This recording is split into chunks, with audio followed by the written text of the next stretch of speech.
The story begins when I traveled to the Turks and Caicos towards the end of 2031 for a warm vacation during peak travel season, never imagining I would witness a historic catastrophe.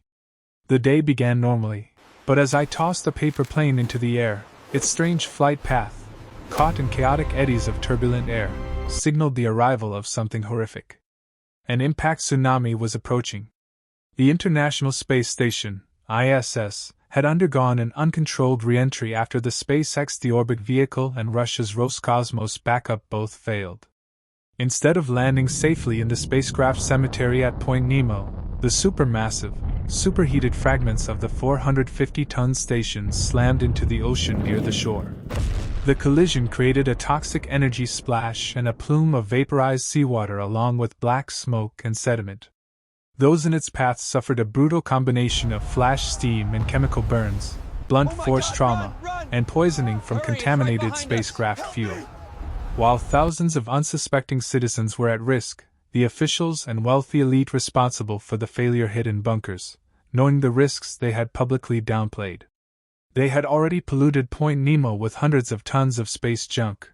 Now, their negligence had brought that destruction to inhabited shores. In the chaos, I listened to my small, still inner voice and yelled a warning. God is in control! God is in control! The one woman who instantly ran towards my voice was the daughter of a billionaire venture capitalist. In his gratitude, he offered me every luxury imaginable: shopping, fine dining, room accommodations, and shuttle from the island in his Maybach to his Kismet yacht to return to Provo International Airport for my departure. I opted to leave in a private shuttle instead of riding in a luxury vehicle and cruising on a 400-foot yacht. The island's elected premier honored me as an ambassador of goodwill. I was ferried back to the Provo International Airport on the HMS Medway.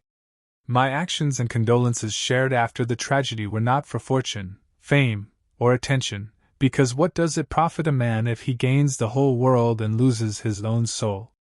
After all, it was not me yelling some prophetic warning. I was simply following the instructions that came from within me in the moment, and days that followed, which will always be a reminder for me that God is always in control. As part of the controlled atmospheric re-entry plan, NASA emptied the crew from the space station 6 months prior. It crashed early as a result of a solar flare UV burst, the warning sign that every person on Earth had 6 to 10 months to prepare for the pending cataclysmic event that would be next. I plan to tell you about it soon enough.